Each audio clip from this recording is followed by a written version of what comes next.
Olá, tudo bem? Sejam bem-vindos ao canal Descomplica pra gente. Hoje, dia 1º de abril, e a nossa leitura de hoje foi 2 Samuel, capítulos 1, 2, 3 e 4. E neste vídeo nós vamos comentar um pouquinho sobre a leitura desses 4 capítulos. Hoje nós iniciamos o livro de 2 Samuel.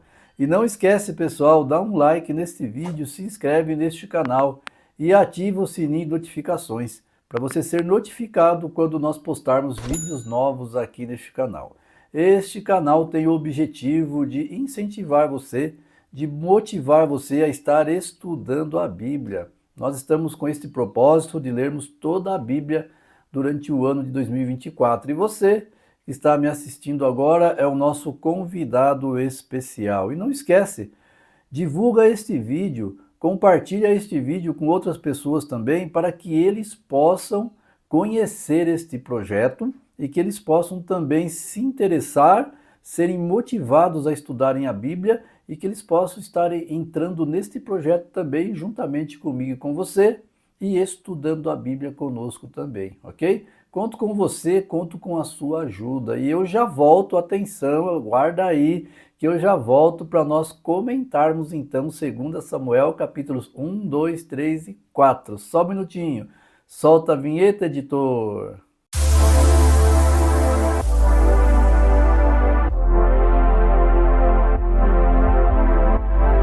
Olá, voltamos com o nosso canal Descomplica pra gente. Nosso comentário então será 2 Samuel, capítulos 1, 2, 3 e 4. No capítulo 1, Davi ele recebe a notícia da morte de Saul.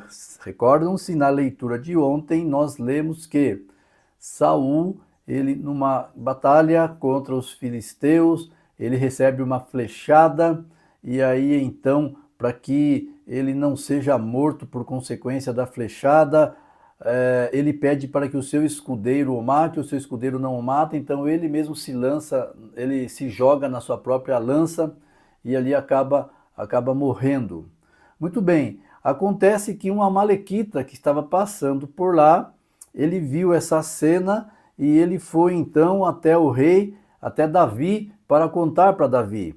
E olha que interessante, Davi ele pergunta para esse jovem, né, para esse homem que estava ali com as roupas rasgadas, terra sobre a cabeça. Essa questão estar com a roupa rasgada e terra sobre a cabeça simboliza que a derrota de Israel foi grande, porque jogar terra na cabeça simboliza luto, pesar, dor, sofrimento, angústia. Era um costume que tinha o povo daquela época, tá?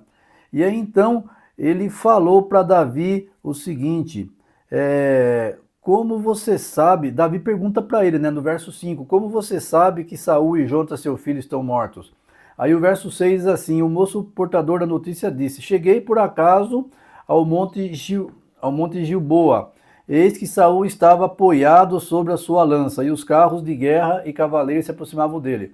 Olhando ele para trás, me viu e me chamou. Eu disse, eis-me aqui. Ele perguntou, quem é você? Eu respondi, sou uma malequita. Verso 9, então ele me disse, venha aqui e me mate, pois me sinto vencido de cãibra, embora ainda esteja bem lustro. Então me aproximei dele e o matei, porque eu sabia que ele não viveria depois de ter caído. Peguei a coroa que ele tinha na cabeça e o bracelete e o trouxe aqui ao meu senhor.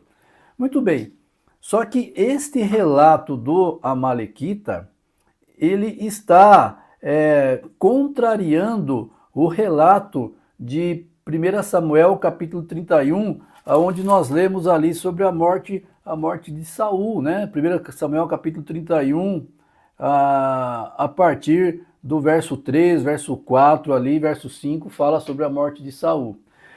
Então, quando ele fala isso para Davi, Davi vê que Saul estava morto, Davi fica triste, chora, muito embora ele tivesse motivos também para querer a morte de Saul, afinal Saul queria matá-lo, mas Davi sempre defendeu a seguinte questão, ele era um ungido do Senhor, eu não vou fazer mal contra ele. Só que este amalequita, falando isso, Davi agora pede para que ele seja morto, porque Na concepção de Davi, ele matou Saul.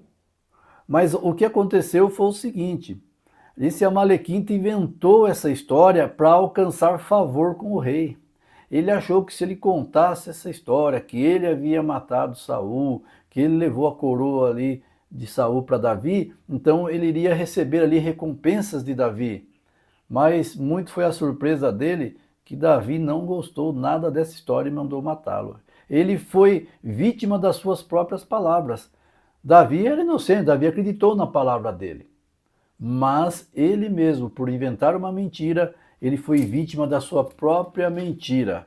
E assim, então, Davi pede para que aquele amalequita fosse morto. Davi, ele é ungido rei em Judá, mas só que Abner, ele também faz de Isobete rei de Israel. Então veja, aí há uma divisão agora. Davi, ele é ungido rei em Judá, mas as outras tribos, eles recebem, por conta de que Abner apresenta o filho de Saul, o quarto filho de Saul, mais jovem ali, então eles aceitam esse quarto filho de Saul, o Isbosete, como rei de Israel. Então fica essa divisão agora no território de Israel. Uma tribo, que é de Judá, tem Davi como rei, e as demais, eles aceitam então Isbosete como rei, que era filho de Saul. Davi, ele é ungido rei ali na cidade de Hebrom, né? Muito bem. Mas, continuando a nossa leitura, Davi, ele teve vários filhos, né? No capítulo 3, nós lemos que Davi teve 6 filhos, ali é mencionado 6 filhos de Davi. Nós vemos também, por conta dessa guerra de poder, nós lemos Joabe, ele mata Abner, porque Abner, então, ele faz uma aliança com Davi. Abner, ele fica muito zangado quando o rei ali, Isbosete, acusa ele, ou fala, né, que ele estava tendo relações com a concubina de seu pai, com a concubina chamada Rispa. E então, quando Abner recebe essa advertência de Isbosete, Abner, então, ele fica zangado, e aí então ele se revolta contra o rei Isbosete e resolve fazer uma aliança com Davi para derrubar Isbosete. Veja que trama, né? É uma trama ali por poder, brigas entre família. Isso nunca foi plano de Deus, tá? Mas isso estava acontecendo, infelizmente.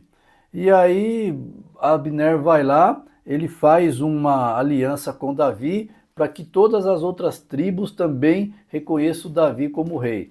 Porém, Joabe estava magoado ali com Abner, afinal de contas ele havia matado seu irmão. Você leu aí que o irmão de Joabe foi morto e Joabe se vinga e mata Abner agora. Contra Davi, contra o que Davi queria. Davi não queria que Abner fosse morto, até porque eles haviam feito uma aliança. Até Davi profere uma maldição ali na família de Joabe, né? Que você leu aí. Isbosete, então, ele recebe em sua casa Recabe e Baaná, filhos de Rimom, e eles matam Isbosete, esses dois homens, tá? E aí todo Israel, ele reconhece Davi como rei agora de Israel. Mas o interessante é que o versículo 4 do capítulo 4, ele relata para nós que Jonatas, aquele a quem Davi amava, que ele e Davi eram muito amigos, Jonatas tinha um filho chamado Mefibosete. E Mefibosete, ele era aleijado de ambos os pés, porque quando aconteceu de Israel perder a batalha para os filisteus, e Saul, Jonatas e os outros dois irmãos de Jonatas, os outros dois filhos de Saul forem mortos, essa notícia chegou e uma ama ou alguém, uma mulher que estava cuidando de Mefibosete quando era pequeno, ela saiu correndo com ele sobre as suas costas e derrubou ele. E quando ele caiu, ele desconjuntou a coxa, né? Ele ficou manco. Então, Jonatas, ele tem um filho chamado Mefibosete, que é aleijado de ambas as pernas. por conta desse incidente aí com a ama dele que derrubou ele ali. Muito bem, queridos, e assim a gente vai aprendendo algumas histórias bíblicas. Se você tem mais algum comentário, se você quer pontuar alguma coisa, por favor, comente nesse vídeo aqui, tá bom? A gente vai deixar o comentário aberto aqui. Deus abençoe você, sua família. Até o nosso próximo vídeo. Um abraço. Tchau, tchau.